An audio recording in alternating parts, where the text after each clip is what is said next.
So this is it.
Does that bring anything to your mind? Any questions you want to ask before we get the presentation going?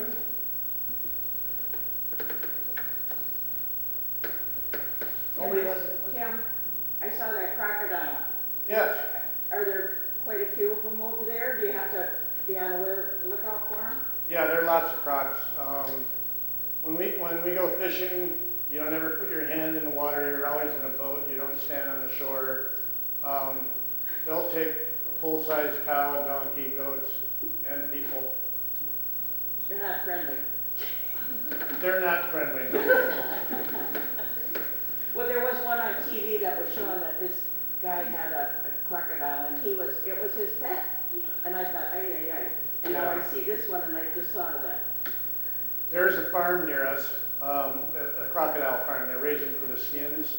And the people get kind of nonchalant, working with them all day long, but it wasn't too long ago, a very famous crocodile farmer in South Africa, all they found was his clothing in one of the pens. So, yeah, you never let your guard down around. Yeah. Are there doctors close or medicines when people get bit by the animals? Are there doctors close by? We have a clinic. There usually is not a doctor there, nurses there, and they don't have a whole lot of medicine or stuff like that.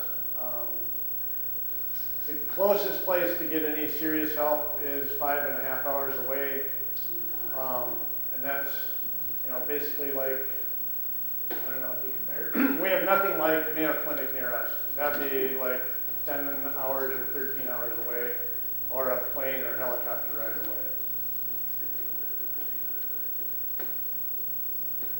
Anybody else? Alan? How's your vehicle holding up? My vehicle, wonderful. Good. Which one? I've got two of them, but my vehicle is a 1995 Toyota Hilux, which is kind of like a small pickup. You saw it in the video there, that white pickup. Yeah, it's great. I love that pickup. I keep teasing the boys whenever we move back here, I'm going to try and import it. And they always give me a hard time because I'm always fixing it. I said, at least I can fix it.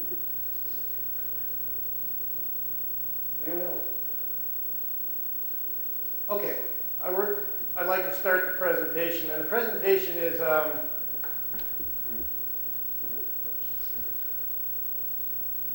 basically kind of like a review and then a summary of what has happened in the last 2 years with the project and where we're going from there. So this is a picture of Splash and Moronga, our 2 translators. Of course, it's during the COVID pandemic. The mask mandate was just lifted within the last month, so they're, we always wear masks in the office. They're holding a stack of paper. It's about this thick. That was what we've translated so far. And we're reading through the whole translation, getting it ready for typesetting. But we'll just talk about that in a minute. Just to remind you of the stages of translation, there are 4 stages of translation. First one is drafting the text, then the team checking it, then community checking it, then consultant checking it. And once all those 4 stages are done, then it's ready for use in the community. So just a short review again, what are all these steps? The first step is drafting it. So as you recall, this is where the team and I work together. We look at what we're going to be translating, look at are there any difficult concepts or expressions in here that's going to be hard to translate and equate them. We talk about how we're going to do that, and then they draft the text, and I get it, and I go through it, and I make a lot of notes. And then the next step then is team checking, where I will have gone through the text, and we compare things, and I look to see, is it communicating what it was communicating in the Greek or the Hebrew?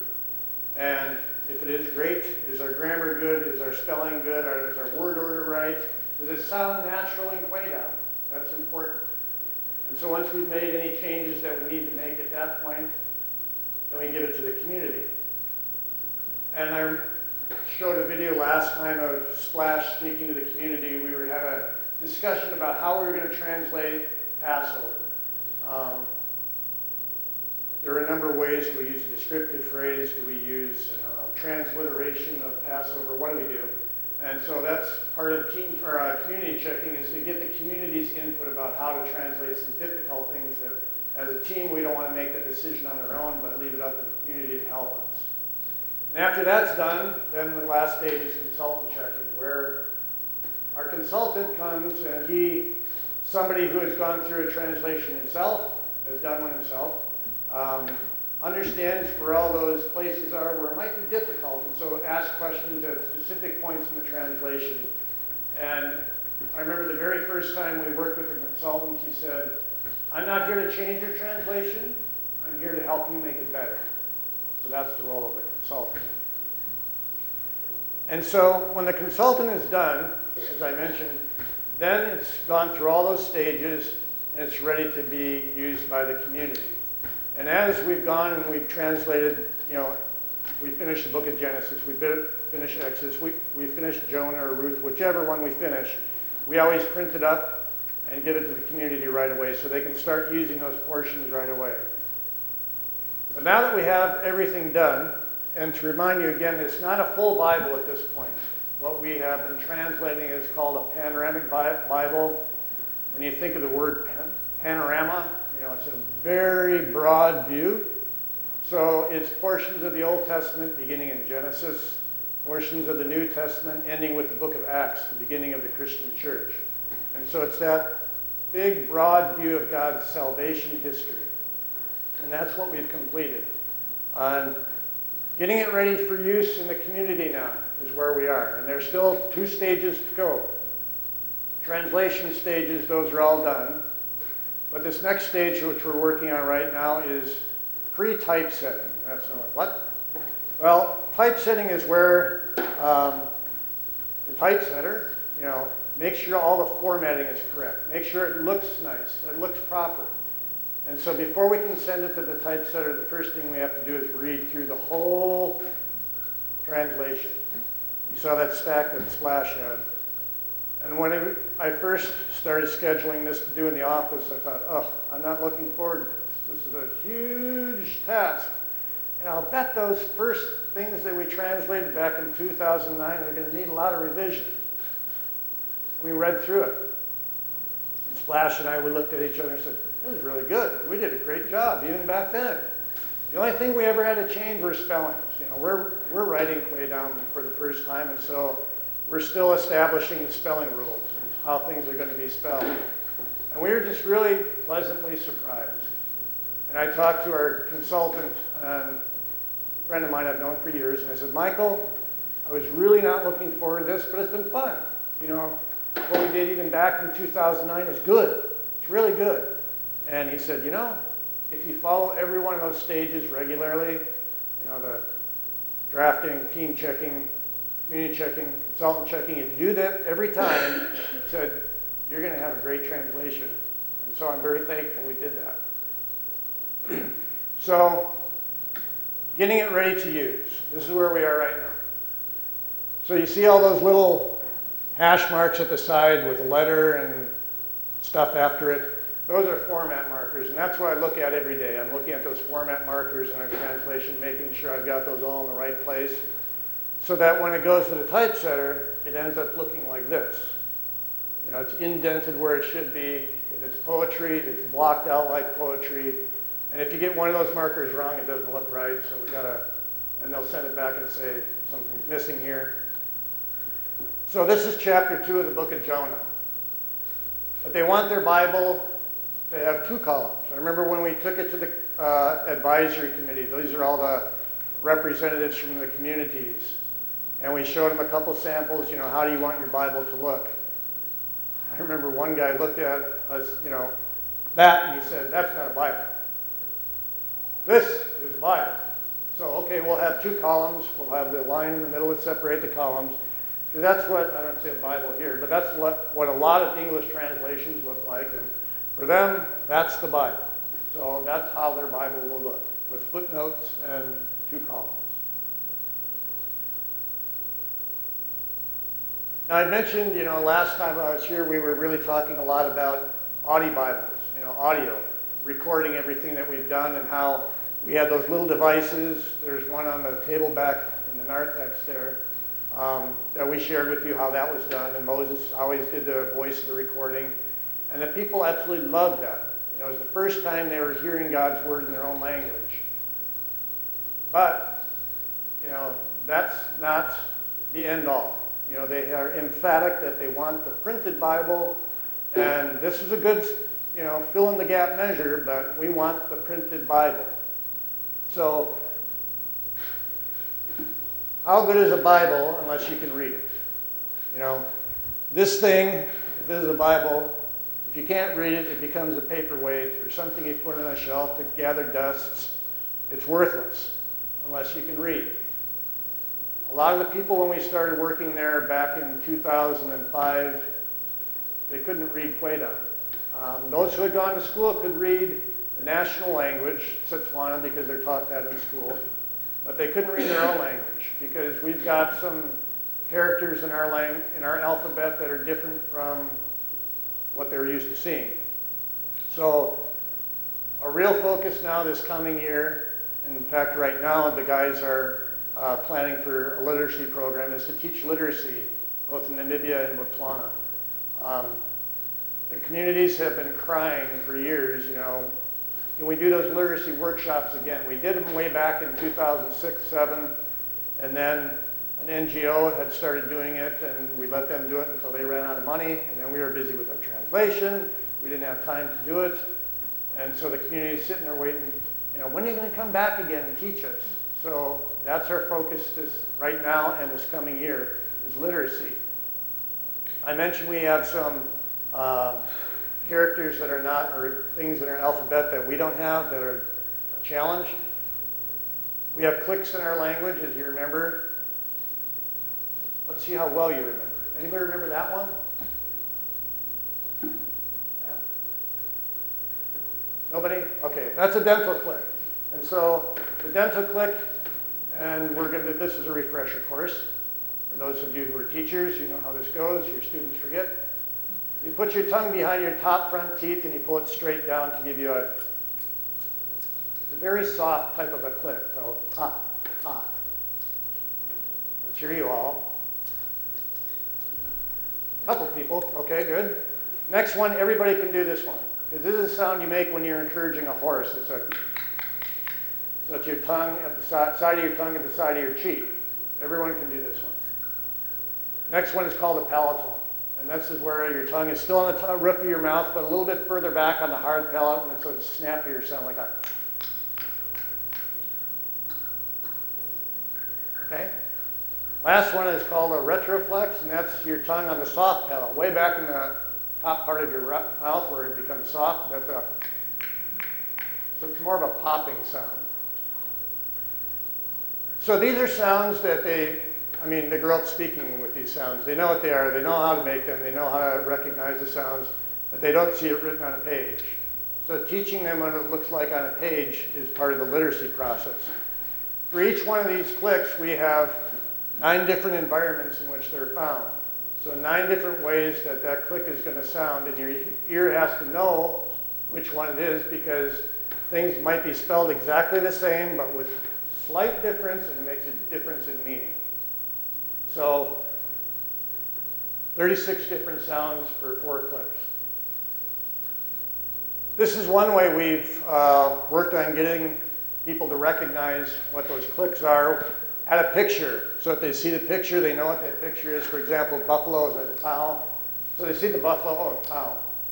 Ah, that's how it looks printed on a page. Same thing like with the palatal over there, the ants, the honeycomb. So you can see it on the page, you see how it's written.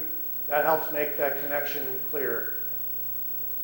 The other thing that we've done is collecting traditional stories. These are stories that have been told literally for generations, hundreds of years, sitting around the campfire. Little children grow up knowing these stories. So as they're reading along, they know the story because they've heard it hundreds of times. They know how the story goes, and so as they're learning to read, they get to recognize on the page that story. So here we've got an example. Hare and hyena is one of them, and hippo, a story of hippo and the hare is another one. A couple of years ago, we went to the department or the Ministry of Health, and we asked them if we could put booklets in the clinics that serve the Quay people. Booklets on TB, vaccinations, clean water, hygiene, those sorts of things. So we have them in Quaydon, but we also have them in English so that they could see that we are, properly getting the proper information across. So we've just recently been given approval to do that. So the next step is to get them into the clinics so that they can distribute them to the people. By the end of the literacy workshop, which is usually about 2 weeks, they will be able to read the text like this. These are stories I collected back in 2006 from village elders. Their histories, their stories of what it was like when they grew up.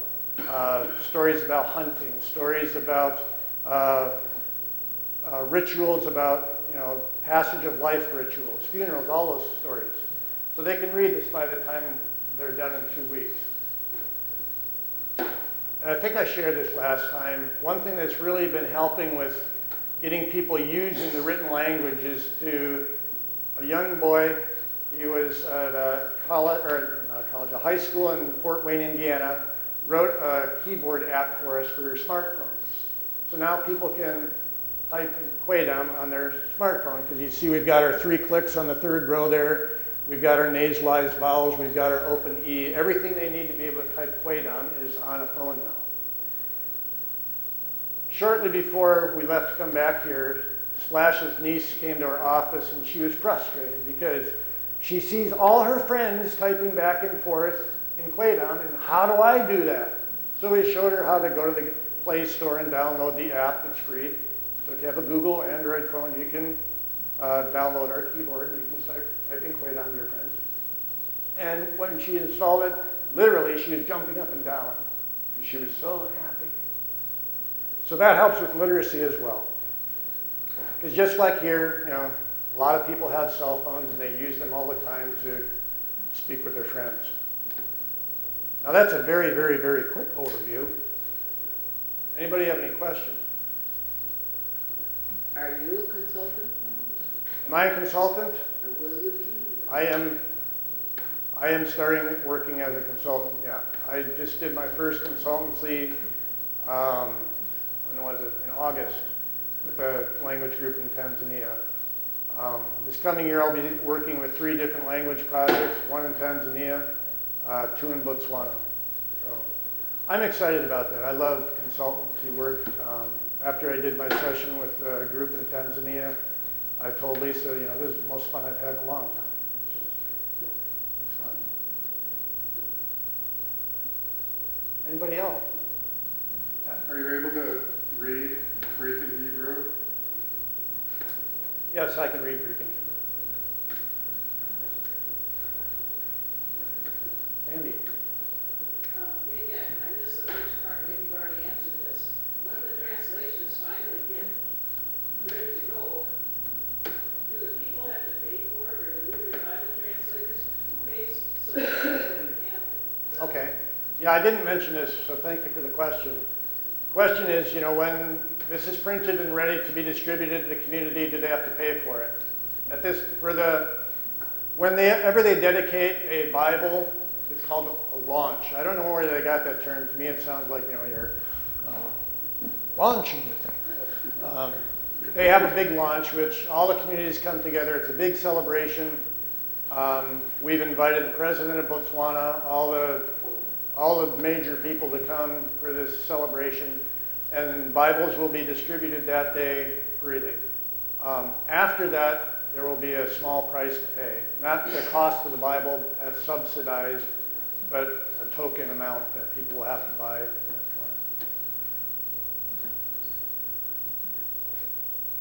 Anybody else? Ellen?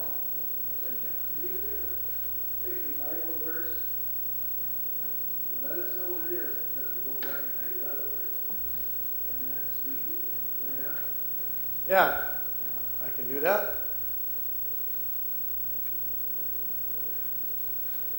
I have one here.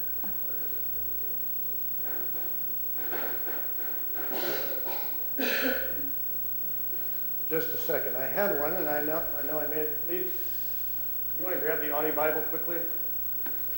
Andrew.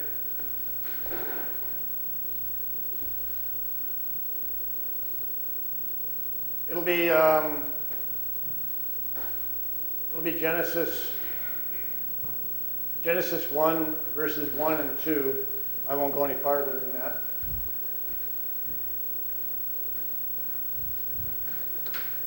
So you all know the opening of the Bible. In the beginning, God created the heavens and the earth. Now the earth was void and bare, and darkness was over the face of the deep. So hopefully I get.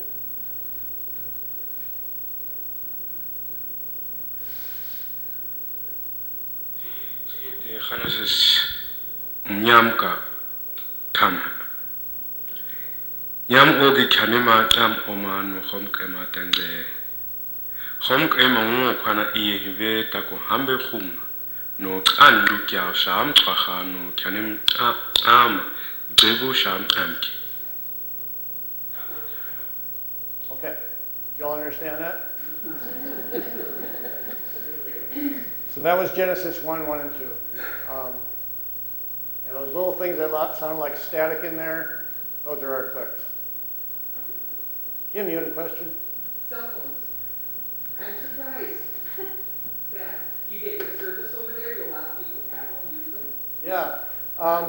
Actually, cell phone technology is much farther ahead there than it is here because they never had much landline. They passed over the whole landline thing, basically. You know, when telephones started coming to Africa in large, it was the cell phone. So it is so easy there to buy airtime, to buy a SIM card, to buy a phone. You can go to any China shop. Now, when I say China shop, it's not where you buy those very dainty little saucers and cups. It's China has a whole lot of merchants in Africa. And, you know, they're taking over Africa, basically.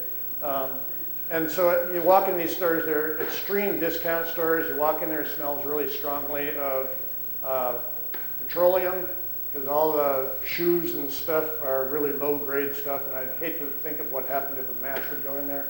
But you can walk in there, buy a cell phone for 20 bucks. You can get a SIM card for about $1, And then anytime you want, you can buy airtime. Little ladies on the street they have little tables and they sell airtime, they sell fruit and vegetables, you know, that sort of thing. It's so easy there to get stuff for cell phones. So yeah, people have cell phones. You're seeing more and more cheap smartphones, and so people are having those. Every one of them has a cracked screen that you can hardly see, but yeah. So you have better cell service there than we even see. Pretty much. Yeah. I mean, even our reception, I mean, so many places we've gone in the United States, I don't have reception here, you know. Lisa and I both have a different plan, and neither one of us has reception here. Whereas I can be out on the river 15 miles away from anybody and anything out in the middle of the floodplain, and I've got reception.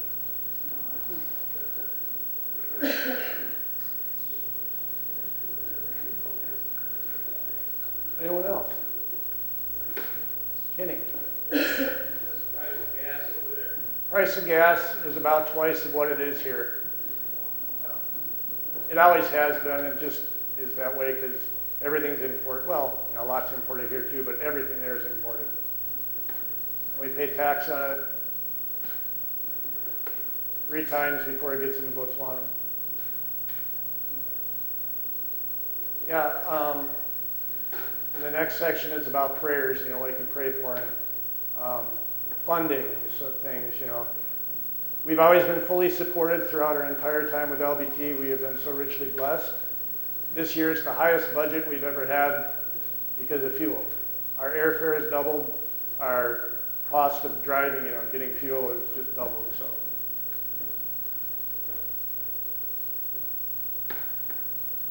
Anybody else? Are you in the U.S. now, or are you going back? We'll be going back in just over 3 weeks. And coming back again? At some point, we'll come back to the States, probably when Aaron is ready to begin university, so that'll be in a couple of years. At that point, then because I'll be a consultant, then I'll be traveling back and forth, back and forth. Anybody else? Marlon, you're pretty quiet. Okay, the last section then is just, you know, some prayers. Where are we at? Partners in mission. You know. Prayer request that,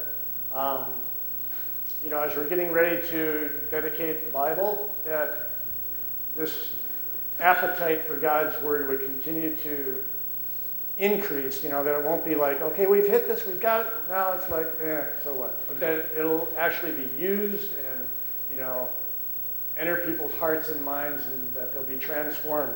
That the Holy Spirit will really engage them through this Word and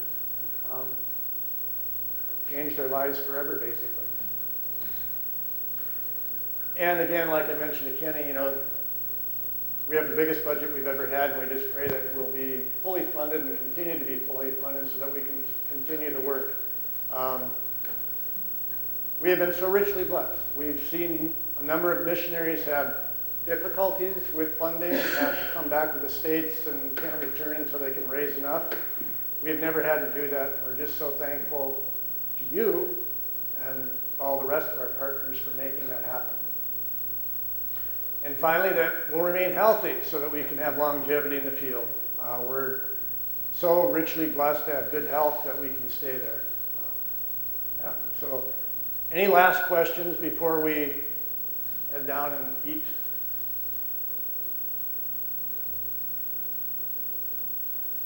No? All right, I just want to thank you for coming. And if you're too shy, you didn't want to raise your hand, and I don't think many of you are. But, you know, we'll be around, so feel free to pull us aside and ask us anything you want. So, thank you again. Enjoy your lunch.